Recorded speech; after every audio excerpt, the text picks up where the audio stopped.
Hello everyone, hope everyone is doing well. I'm going to go over what I think is going to happen next in Tekken, and then a quick channel update at the end. I'm guessing that this next character is our first guest character, and it's Tifa Lockhart from Final Fantasy VII. And here's why. Katsuhiro Harada, the main voice behind the curtain of the Tekken story, prides himself on how long the story of Tekken has been going on. He's even spoken about how it's in the Guinness Book of World Records for longest ongoing video game story. Granted, he can only tell so much of the Tekken story at a time in a fighting game, as opposed to a game like Skyrim, where everything you do is in service of and advances the story within the adventure, the gameplay itself. In our world, in real time, several years can go by in between Tekkens. But within the story, one game into the next, it's been like a couple of hours or something like that. That's how Tekken games have been. That is until NetherRealm Studios seemingly showed the way. In an episode of Harada's Bar on his YouTube channel, he spoke on how NRS continues to tell the story of Mortal Kombat through updating DLC, and he was a fan of that method. Harada also said he was a fan of letting the audience know where Tekken characters have been once they've come back into the Tekken fray, and he wanted to start implementing that. So far, that's how Tekken 8 has gone. The story continues after the main game, with the 3 DLC characters of Season 1, all part of continuing to tell the story. I think this is the first time Tekken has done that, and I don't think Harada wants to wait another decade before we see what happens next. The Tekken 8 main story itself is called The Dark Awakens. The entire thing is called that. That sounds like a chapter in a story, not the entire story, and it isn't. So these DLC characters were woven into the next chapter, Unforgotten Echoes. They clear up past discrepancies, interact with each other, so why would that 4th character be left out? Lei Wulong or Armor King could easily be placed within the story chapter as well.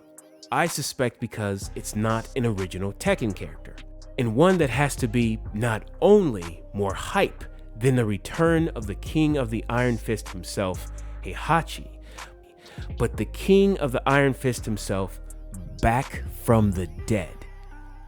Again. Of course, I could be wrong, and I'm sure I'll hear about it in the comments if I'm a dumb boo-boo head if I'm incorrect. This is all just based on theoretical detective work.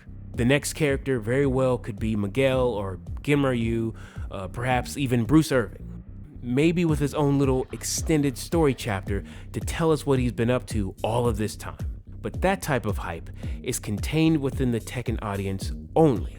And that brings me to the Game Awards that are coming up. Tekken and the Game Awards have worked together in the past. Tekken is even nominated for Fighting Game of the Year. It makes perfect sense to show us something at Tekken World Finals and then at the Game Awards while the whole gaming world is watching. Tifa kicking butt in Tekken. Streamers, big YouTubers already dabble with Tekken, and there's a hard push by the Tekken team to make Tekken a household name like Mortal Kombat, partnering with Chipotle and Nike, and this would put it over the top. Tifa would be completely overpowered, pushing 11111. She would go crazy and be super strong, but it would bring so many new people to the game. If not Tifa, then a name like Solid Snake, Baki Hanma, something major, something big. And going forward, I think that's the structure we're getting, a continuation of the Tekken story. I don't think Harada wants to wait for a totally new Tekken game to show Kazuya and Jun finally interacting after all this time. And will they make Kissy Face? So the Season 2 DLC story, Ancient Ogre, is still out there. Kazuya helps Jun locate and fight him. Maybe for extra protection, Kazuya hires Marduk and Armor King to look after Jun. And there you have our Season 2 DLC. And again, one guest character along for the ride outside the canon of the story. maybe Dante or something. Or show us the backstory of Reina, maybe a friend of hers / love interest. A new character altogether as the story goes into her background, the sister of Kazumi, mother of Reina. Maybe she shows up. Maybe Reina needs to steal a thing, hires a thief, Konimitsu, but hot on their heels is super cop Lei Wulong. Now so far, this entire Tekken 8 story is still contained within the events of the main story. What I mean by that is, while Jin and Kazuya are fighting, Heihachi is with the Tekken monks. The three men even have a sky-to-earth interaction as Jin and Kaz provide a meteor, and Heihachi takes care of the rest. This reminds me of a movie called Vantage Point. An event happens and we see it from different characters' points of view. This Tekken story doesn't actually advance, but simply show us what other characters we haven't seen yet are doing while all this is going on. You could have Miguel trying to get to Jin, but is side-quested by Marduk and Fakaram, who have been hired / coerced by Nina to do a thing. But if we are going beyond the main story, Miguel may finally get that showdown with Jin Kazama he's been waiting for. Just as long as Julia Chang and Anna Williams don't get in his way.